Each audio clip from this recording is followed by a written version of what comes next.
A very warm welcome to you, dear listener. It is a quiet joy to know you have chosen to spend this time with us. Nestled here within the sanctuary of sound and story we have prepared. We are so very glad you are here, ready to let the gentle currents of this audiobook novel carry you to a place of deeper rest. Our fondest wish for the weight of first dawn held gently is that it might serve as a soft pathway into the realms of peaceful sleep. Within this tale, every word, every described breath of wind, every softly glowing bloom is chosen with the utmost care, designed to quieten the mind and soothe the spirit, allowing tranquility to settle over you as gently as the dawn described within its pages. It is an invitation to a world where the only journey is towards inner calm. Before you settle completely and allow your device to rest beside you, if you find a measure of peace within these unfolding chapters, perhaps you might consider showing your appreciation with a simple like or by subscribing to our channel. Such small kindnesses allow us to continue crafting these havens of quietude for all who seek them. And now, let us step softly into the sunken vale where the very air seems to hum with ancient lullabies and the light itself offers a tender embrace. Chapter 1. The Approach to Sunken Vale. It was often said, in the quietest of circles where such old knowledge was still exchanged like precious, fragile things, that the path to the sunken vale was not one to be found on any map drawn by hurried hands. Indeed, it was a path that revealed itself only to those whose hearts were already turning, ever so slowly, towards a deep and unspoken longing for stillness. For the wanderer, whose name was as simple and unadorned as the one cloak upon their shoulders, the journey had been long, though its many miles had faded into a soft blur like watercolor landscapes left in a gentle rain. All that remained was a quiet seeking, a pull towards a place only half believed in, a haven whispered to exist where the world's sharp edges were smoothed away by time and tender magic. The air itself seemed to understand this yearning, for it grew softer with each step, carrying the faintest, sweetest scent of damp, fertile earth, and the shy perfume of blossoms yet unseen, a delicate invitation.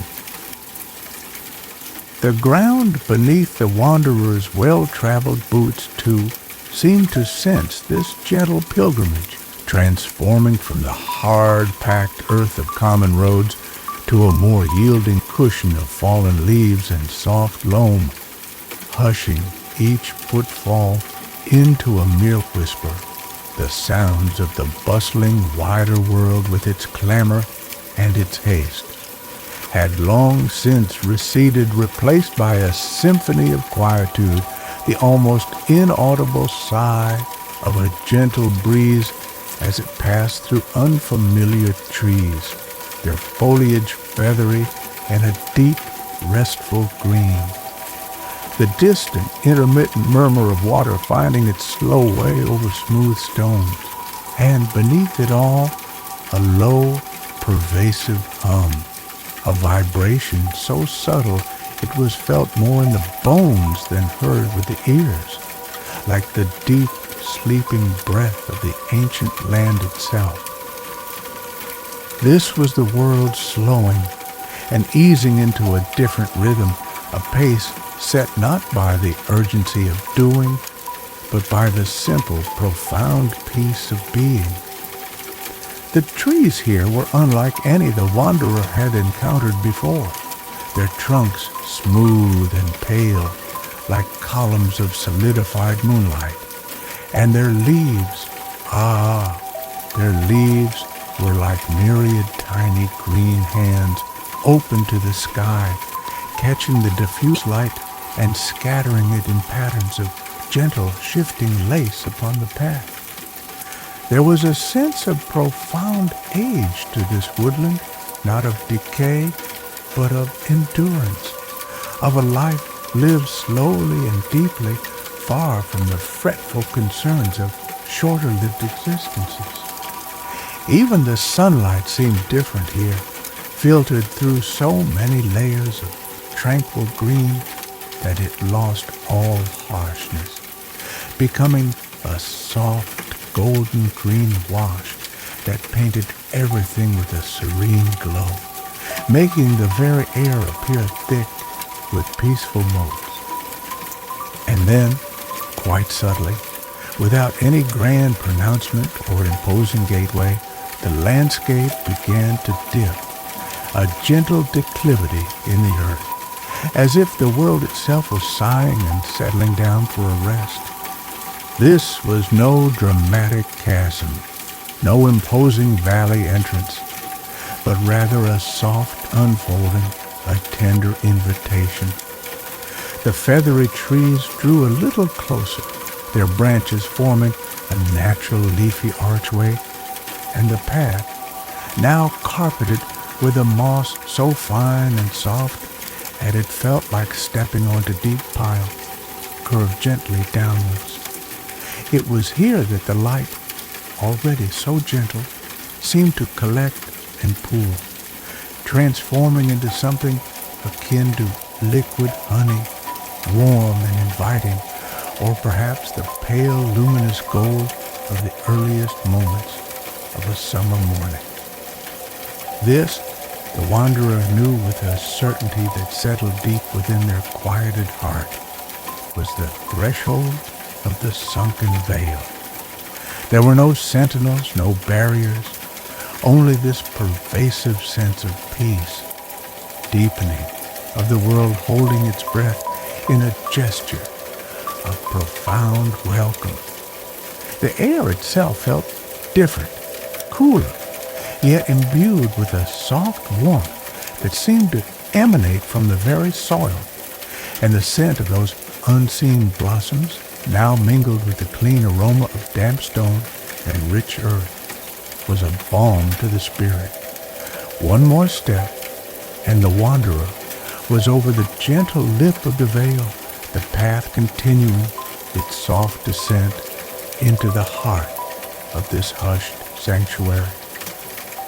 The murmur of the unseen rill grew a fraction louder, a melodious, liquid whisper that promised coolness and clarity, and the low hum that had been a subtle vibration in the earth now seemed to resonate softly in the air itself, a gentle thrumming that spoke of ancient slumber and profound contentment.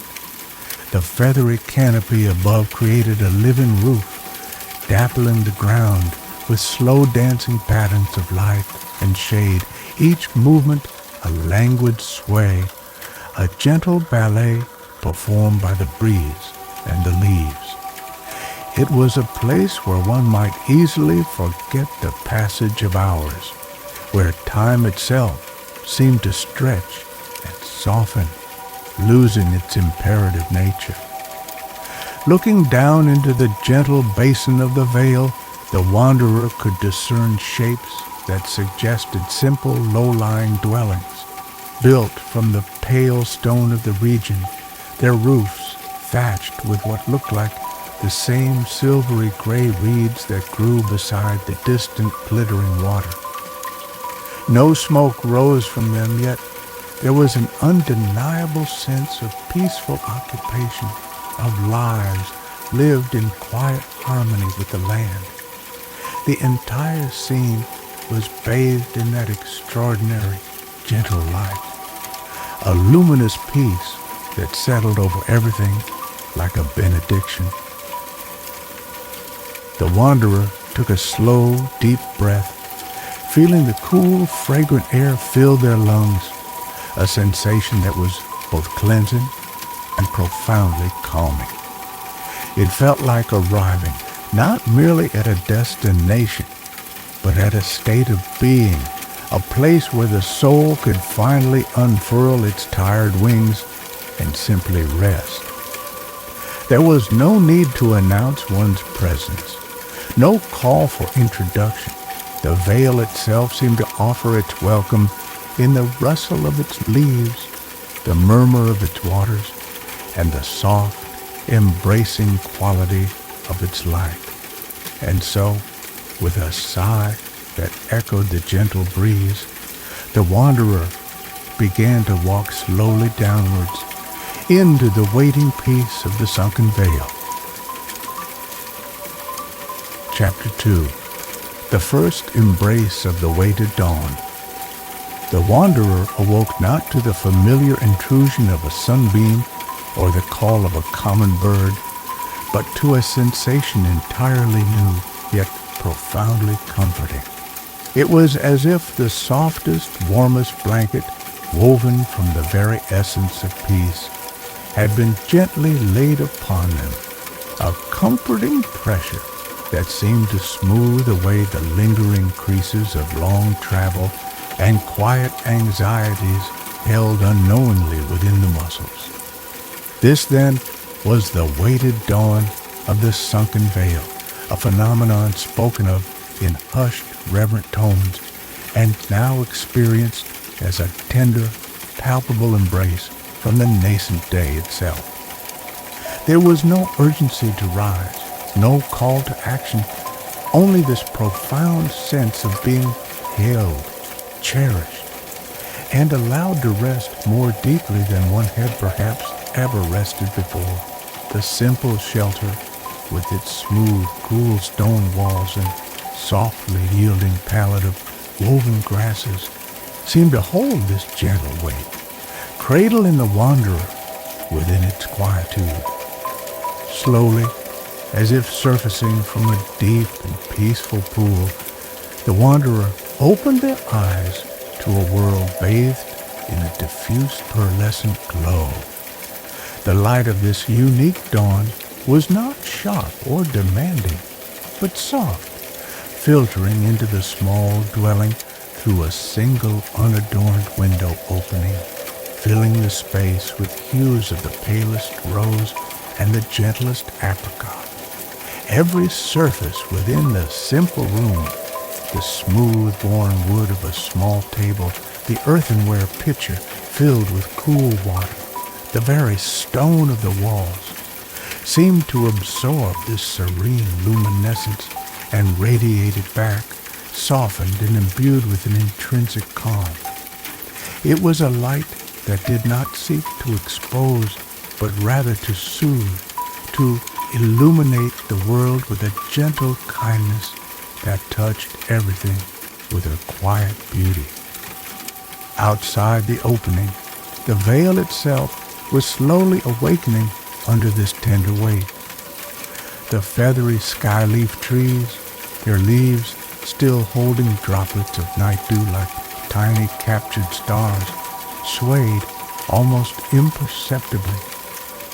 The Lumina Blooms, dotted throughout the landscape, responded to the dawn by intensifying their own soft internal glow, their silken petals unfurling slowly, releasing a delicate fragrance that mingled with the clean scent of damp earth. It was a scent like warm, freshly baked bread combined with the subtle sweetness of sun-dried herbs and a whisper of mild spice, a truly comforting aroma that seemed to speak of home and gentle nourishment.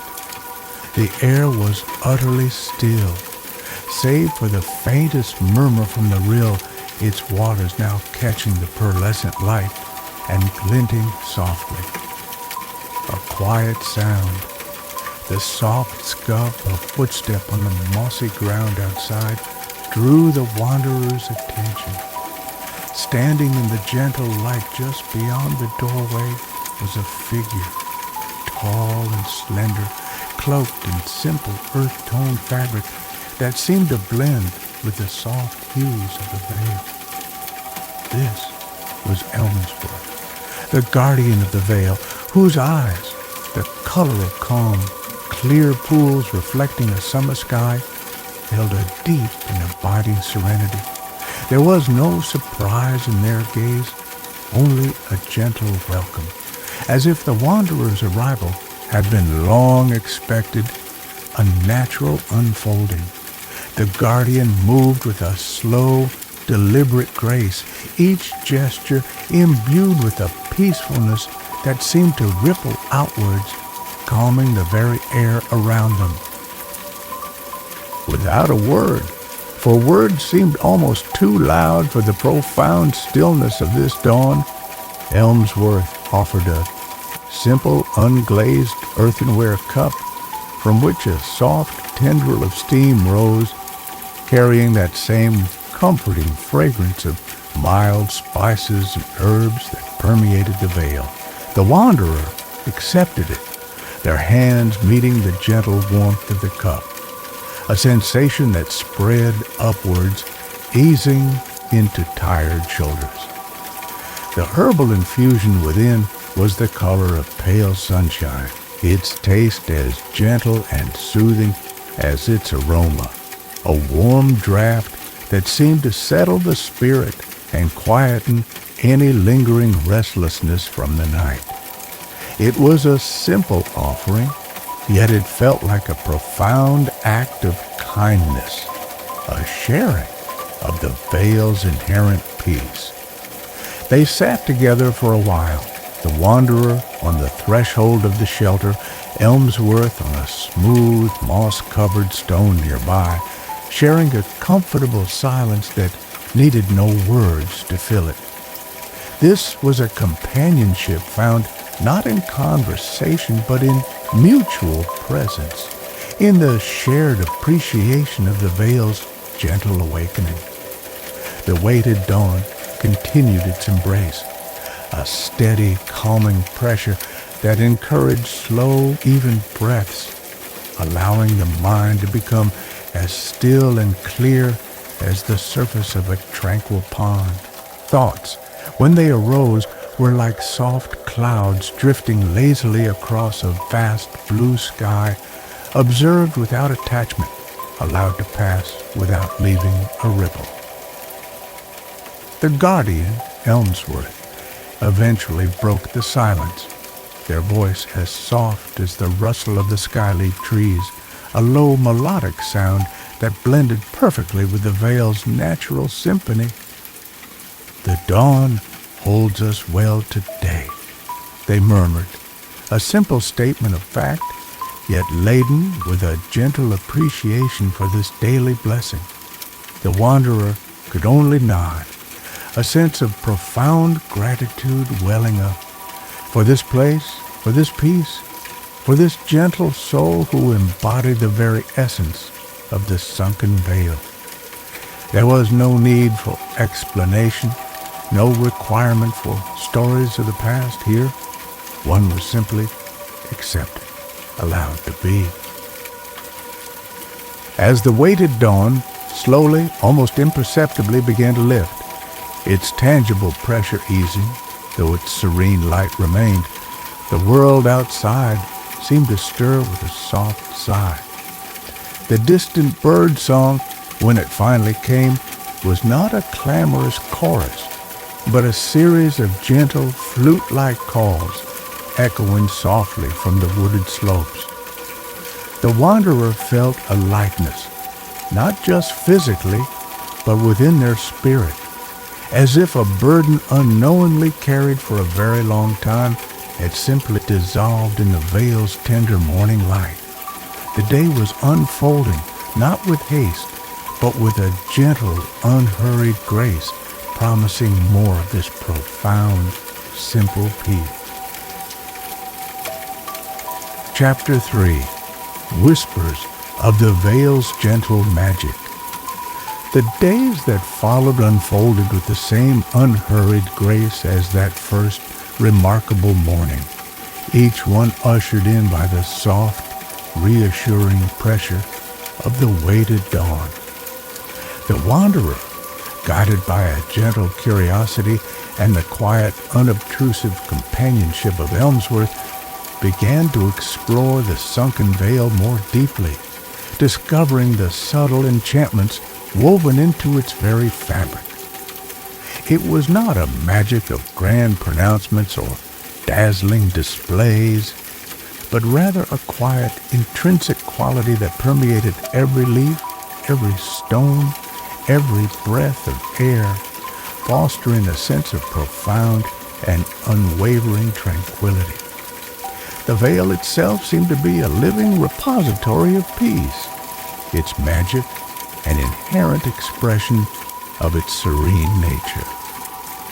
One of the first wonders to truly captivate the wanderer were the Lumina Blooms, which grew in gentle clusters throughout the vale, often nestled at the base of the pale-barked skyleaf trees or along the meandering banks of the rill. Their petals, smooth and cool to the touch like worn silk of the finest quality, possessed an inner luminescence, a soft, warm golden light that pulsed with a slow, steady rhythm, almost like a gentle heartbeat. This glow was most vibrant at the tender moments of dawn and dusk, as if the flowers were greeting the arrival and departure of the light, yet they maintained a subtle radiance throughout the day and into the soft darkness of night. Their fragrance, too, was a constant comfort, that delicate, wholesome scent of freshly baked bread mingled with the faintest hint of sweet, warming spices, an aroma that spoke of simple sustenance and cozy contentment. Elmsworth showed the wanderer how, by gently cupping a hand around a bloom, one could feel a distinct, comforting warmth emanating from it, a gentle heat that seemed to seep into the skin and travel along the arm, easing any lingering stiffness. Further along the rill, which whispered its slow, melodious song as it navigated the vale's gentle contours, lay the Stillwater Stones. These were not mere pebbles, but large ancient boulders, their surfaces softened by centuries of weather and cloaked in a rich tapestry of deep green and russet mosses. They possessed a quiet dignity, a sense of immense peaceful age. As the wanderer sat beside one, feeling the coolness of its mossy surface beneath their hand, Elmsworth gestured for them to place their bare feet upon a smoother, sun-warmed section. Almost immediately, a subtle yet distinct vibration could be felt, a low, resonant hum that seemed to originate from deep within the stone, traveling up through the soles of the feet and into the very bones.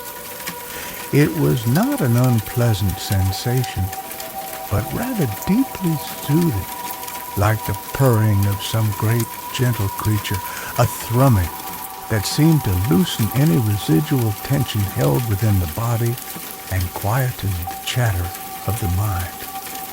Elmsworth explained in their soft, melodic tones that these stones had always been places of rest, where thoughts could settle like dust motes in a sunbeam.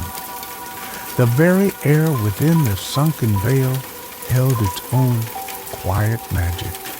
At certain times of day, particularly when the diffuse sunlight slanted at a particular angle through the skyleaf trees, it would seem to shimmer faintly in places, as if woven with almost invisible threads of silver and gold. These were not cobwebs, nor motes of dust, but something more ethereal, a subtle iridescence that danced and swayed with the gentlest currents of air. To walk through these shimmering veils was to feel a fleeting coolness, a soft caress against the skin like brushing against a curtain made of mist and moonlight. It left behind a feeling of lightness, of having passed through a place where the ordinary boundaries of the world were a little softer, a little more permeable to wonder. And then there were the skyleaf trees themselves, the dominant foliage of the vale. Their pale, smooth bark seemed to glow faintly in the diffuse light, and their leaves, those delicate, feathery fronds of a unique, restful green, were in constant, almost imperceptible motion. Even on the stillest of days, they would rustle with a sound so soft it was like the distant ocean sighing on a peaceful shore, or perhaps the hushed turning of pages in a very old, beloved book.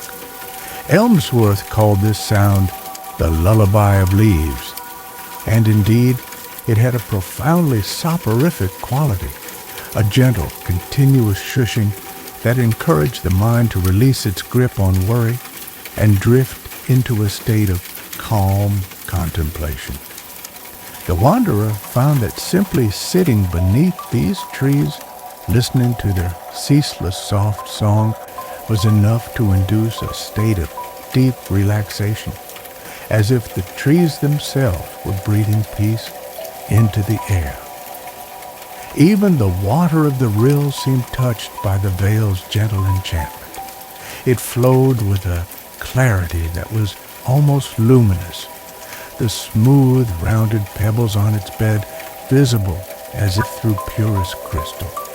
When the wanderer cupped their hands and drank, the water was cool and sweet, with a faint, almost indiscernible taste of minerals and green growing things. But more than that, it seemed to impart a feeling of inner clarity, a gentle washing away of mental fog, leaving behind a sense of refreshment that was more than just thirst quenched. Elmsworth would sometimes gather smooth, flat stones from the rill's edge, still damp and cool, and place them on the wanderer's closed eyelids during a moment of quiet rest, a simple act that brought an instant soothing to tired eyes and a deeper stillness to the mind. The pathways through the vale were not paved or deliberately laid, but rather formed by centuries of gentle use, winding naturally through the landscape, always choosing the easiest, most harmonious route. They were carpeted in many places with that same resilient, velvety moss, which cushioned every footstep and muffled all sound, adding to the profound quietude of the place. Walking these paths felt less like a journey from one point to another, and more like a slow, meditative immersion in the vale's unfolding beauty, each turn revealing a new vista of gentle slopes, luminous blooms, or ancient peaceful stone. In this way, the wanderer slowly became attuned to the subtle rhythms and quiet marvels of the Sunken Vale. It was a place where magic was not a force to be wielded, but a natural expression of the world's inherent capacity for peace and gentle wonder. Every sensory experience, from the tangible pressure of the weighted dawn to the soft hum of the Stillwater Stones, from the comforting scent of the Lumina Blooms to the soothing rustle of the skyleaf trees, conspired to create an atmosphere of profound, unwavering calm, a sanctuary where the soul could simply be, and in being find itself gently restored. Chapter 4. Stillness in the Heart of Life.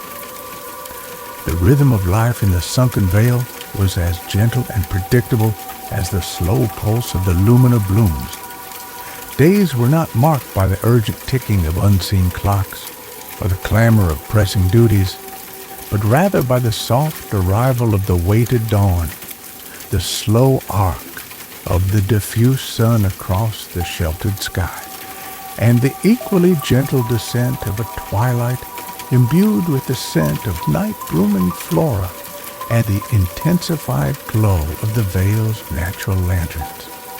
The wanderer, enveloped in this profound tranquility, found their own inner rhythms beginning to mirror those of the Vale, slowing to a pace of quiet observation and deep, restful presence.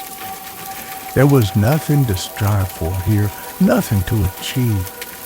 The only invitation was to simply be, and in that being, to rediscover a stillness that had long been forgotten. Much time was spent simply sitting by the rill, its waters a constant soothing murmur, like a quiet conversation just beyond the edge of hearing. The wanderer would often choose a spot near a cluster of Stillwater Stones, their ancient moss-covered forms radiating a palpable sense of peace. Leaning back against the cool, surprisingly soft moss that carpeted the larger stones, or sometimes lying flat upon a sun-warmed slab, the wanderer would close their eyes and allow the gentle, resonant hum to seep into their being. It was a vibration that seemed to travel through the earth, through the stone, and into the very marrow of one's bones, loosening the tight knots of old weariness and quieting the restless wanderings of the mind. Thoughts, when they arose, were no longer insistent or demanding, but rather like leaves drifting slowly on the surface of the rill, observed with a gentle detachment as they floated by and disappeared around a bend. Other times, the wanderer would meander through the groves of sky-leaf trees, where the light filtered down in ever-shifting patterns of soft, liquid gold and dappled green. Each beam, striking a leaf or a patch of moss, seemed almost tangible, like a gentle, warming touch upon the skin. The air beneath the canopy was always cool and fresh, carrying the subtle, clean scent of the leaves and the damp earth. Here, the lullaby of leaves was a constant, soothing presence, a gentle, rhythmic shushing that seemed to dissolve worries as effectively as the morning mist. Sometimes a particularly vibrant shaft of light would illuminate a single Lumina Bloom, making its silken petals glow with an almost ethereal beauty, a small beacon of warmth and gentle cheer in the cool green shadows. The simple act of observation became a profound meditation.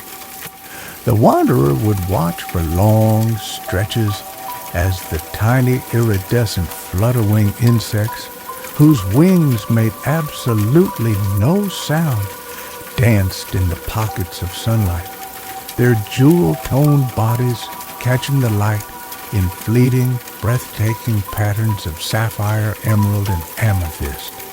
Or they might trace the slow, deliberate journey of a dewdrop as it gathered on the tip of a skyleaf, swelled to a perfect, shimmering sphere, and then, with a tiny, silent splash, fell to the moss below, rejoining the quiet cycle of moisture in the Vale. These were not grand events, but tiny, perfect moments of beauty, each one a quiet affirmation of the world's gentle, ongoing harmony. Elmsworth, the guardian, moved through these days with a serene grace that was an integral part of the Vale's atmosphere. They were never intrusive, yet always available, their presence a comforting reassurance. Sometimes They would share a simple meal with the wanderer, perhaps a broth made from tender shoots and roots gathered from the vale's sheltered slopes, served with a piece of the rough, wholesome bread that seemed to echo the scent of the Lumina Blooms. These meals were taken in comfortable silence, or with only the softest of murmurs, expressing simple appreciation for the food, for the quiet, for the shared peace of the moment. Elmsworth had a way of listening that was as profound as any speech, their calm, clear eyes reflecting a deep understanding that went beyond words. One afternoon, as a particularly soft, warm light filled the vale, giving everything a gentle, hazy glow, Elmsworth led the wanderer to a small, secluded alcove, almost hidden behind a curtain of trailing vines whose leaves were the color of old parchment. Within this quiet space was a shallow pool fed by a tiny spring that seeped from the mossy rocks. The water was incredibly clear, and the stones at its bottom were covered in a fine, almost velvety layer of algae that gave them a soft, deep green hue. Elmsworth invited the wanderer to dip their hands into the water. It was surprisingly warm, like bath water that had been perfectly tempered, and as the wanderer's hands submerged, a feeling of profound relaxation spread upwards, as if the water itself possessed a unique ability to draw out any lingering tension, any residue of unspoken care. It was another of the vale's quiet gifts, a simple, natural balm for the body and spirit. As the days melted one into the next, as seamlessly as the colors of a gentle sunset, the wanderer found that the need for thought, for analysis, for even memory, began to recede. The focus became entirely on the present moment. The feel of the soft moss underfoot, the scent of the Lumina Blooms on the gentle breeze, the sound of the rill's constant murmur, the sight of the light playing through the leaves. It was a state of peaceful acceptance, of being utterly and completely immersed in the sensory tapestry of the Sunken Vale. The heart, once perhaps a little guarded, a little weary, opened like a flower in the gentle warmth, finding a deep and abiding contentment in the simple, profound beauty of this hidden sanctuary. The chatter of the mind quieted, replaced by a deep inner stillness, a peace that felt as ancient and enduring as the Stillwater Stones themselves. Chapter 5. Carrying the dawn within. There came a time not marked by any calendar or external signal, but by a subtle shift within the wanderer's own being, when a sense of quiet completeness settled in. It was not a restlessness or a desire to leave the profound peace of the Sunken Vale, but rather a gentle internal knowing that the deep rest sought had been found, and that its essence was now woven into the very fabric of their spirit. The Vale had offered its balm, its quietude, its gentle magic, and it had been received with an open heart. Now, a new soft stirring suggested that this peace was not meant to be hoarded in isolation, but carried outwards, like a gentle lantern, to illuminate the path ahead, wherever that path might lead. The departure, when it was contemplated, felt not like an ending, but like a soft exhalation after a long restorative breath. The wanderer found Elmsworth by the rill, where the guardian was tending to a cluster of newly opened Lumina Blooms, their golden light particularly soft in the early morning mist that still clung to the vale. Elmsworth looked up as the wanderer approached, their serene eyes holding no surprise, only a gentle understanding, as if they had perceived this subtle shift even before the wanderer had fully acknowledged it themselves. There was no need for lengthy explanations or formal farewells. The language of the vale was one of quiet comprehension, of hearts attuned to the subtle currents of being.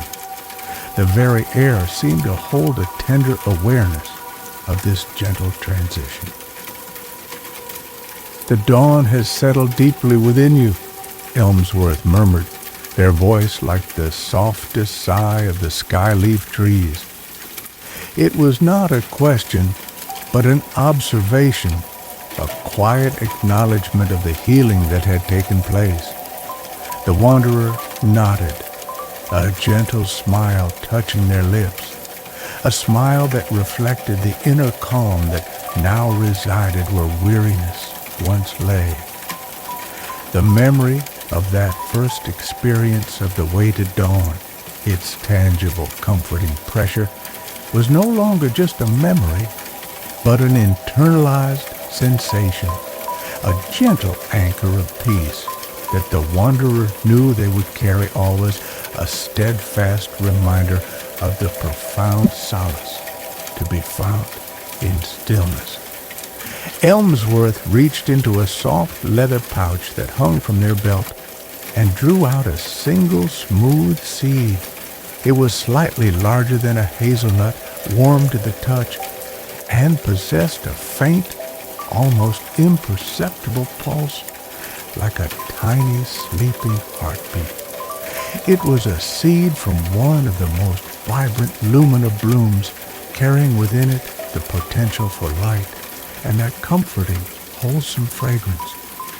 A small piece of the vale's light to hold against the shadows should they ever draw near, Elmsworth said softly, placing the seed into the wanderer's outstretched palm.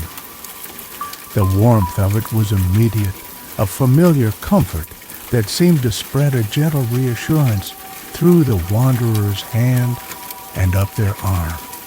It was a perfect token, a tangible link to the serenity of this hallowed place. They walked together, slowly and without hurry, towards the gentle incline that marked the vale's edge. The same path the wanderer had descended what felt like a lifetime ago, yet also, paradoxically, like only yesterday. The sounds of the vale, the murmur of the rill, the hum of the Stillwater Stones in the distance, the soft rustle of the skyleaf trees seemed to offer a gentle accompaniment, a soft chorus of farewell that was also a blessing for the journey ahead. The light, filtered through the canopy, was still that unique honeyed gold, painting everything with its serene glow. Each step felt imbued with gratitude, a quiet thankfulness for the sanctuary found, for the peace rediscovered. At the very lip of the vale, where the feathery trees parted to reveal the path leading back into the wider world, they paused. The air here was still touched with the vale's unique fragrance, a blend of damp earth, Lumina Blooms, and the sweet freshness of the skyleaf trees. Elmsworth placed a gentle hand on the wanderer's shoulder, a brief, warm touch that conveyed more than words ever could. "The vale is always here," the guardian said, their voice a soft reassurance, "and its peace is now a part of you. Carry it gently." With a final shared look of quiet understanding and deep affection, the wanderer turned and took the first step away from the sunken vale. As they ascended the gentle slope, the sounds of the vale began to soften, to recede not into silence, but into a tender memory. Yet the peace did not diminish. It remained a steady, quiet presence within, like a calm, clear pool reflecting a tranquil sky. The ordinary world, when the wanderer re-entered it, seemed subtly changed. The light seemed a little softer, the sounds a little more muted, the very air imbued with a greater gentleness than had been perceived before. It was as if the sunken vale had not only restored the wanderer, but had also subtly altered their perception of the world itself, allowing them to see the quiet beauty and potential for peace that lay hidden beneath the surface of the everyday. The wanderer walked on, the warm seed held gently in their hand, the memory of the waited dawn a constant comforting presence in their heart. The journey ahead was unknown, but it no longer held any trepidation, only a quiet curiosity and the profound, unshakable knowledge that the peace of the sunken vale was now an indelible part of their being, a soft, guiding light to carry into all the days to come. And as they walked, it seemed the world itself breathed a little more slowly, a little more deeply, in quiet harmony with the peace they carried within.